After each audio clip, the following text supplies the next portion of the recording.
Bago ang lahat, luma muna. So akala ko revenge game para kay Butler kontra Miami Heat. Mukhang yung Miami ang nagkaroon ng revenge dito kay Butler. 2 points lang nung first half, tambak pa ang Golden State.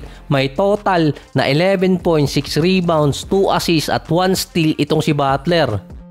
After ng game, napansin pa ng ibang mga fans doon na iniwasan ni Butler yung ibang player ng Miami Heat.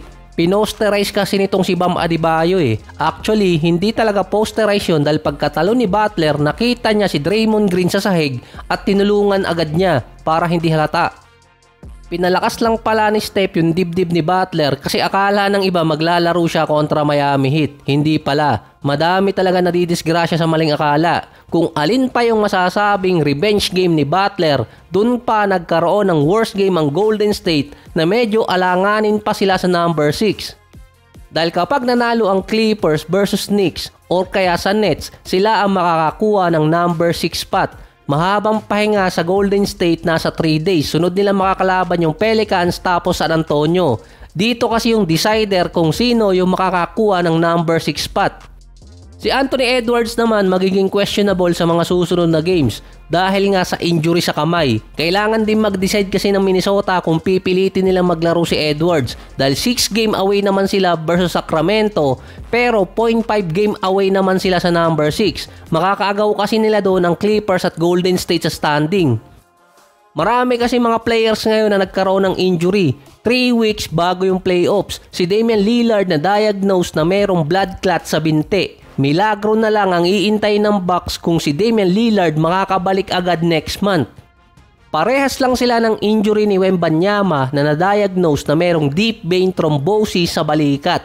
Si Wemby immediately in-out agad sa season. Si Damian Lillard hindi. Nilagay lang siyang indefinite.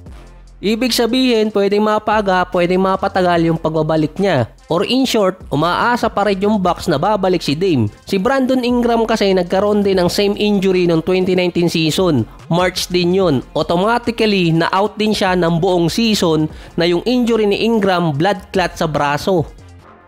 Kaya inaasahan pa rin ng Bucks na babalik si Dame until playoffs. Base kasi kay Sham, dumadaan na sa medication itong si Damian Lillard, yung blood thinner.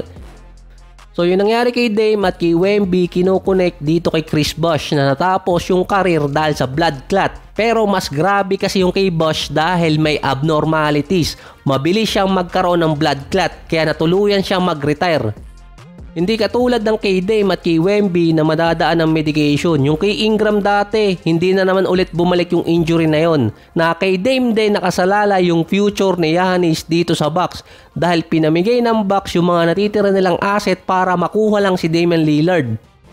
Mangyayari nun, 2 failed season or failed attempt yung mangyayari kay Dame at kay Giannis kapag hindi nakabalik. Ang sinabi kasi ni Giannis, hindi siya alis ng Bucks kung makikita niyang kayang mag-champion ng team. Kaso ngayon mukhang nahihirapan dahil injury prone na yung kasama ni Giannis na si Damian Lillard. Nalalapit ulit sa first round exit itong Milwaukee kapag bumagsak sila ng number 6 dahil yung sa Knicks, ni-rhyme ko lang.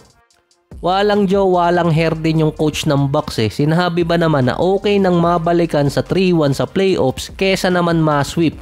Parang hindi rin eh. Kasi yung nangyari sa Golden State, hindi magandang record. Hindi lang kasi isang beses nangyari yun kay Doc Rivers, maraming beses na nabalikan siya sa 3-1.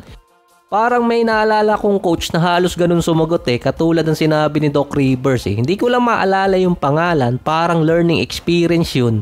Kapag ganun ang coach, malamang talaga magpa-trade yung player. Inadmit din ni Giannis na hindi na sila contender ngayon dahil nga sa mga injuries na nakukuha ng mga player. Kahit siya merong injury, at least si Dame nakakuha naman ng championship. In-season tournament nga lang.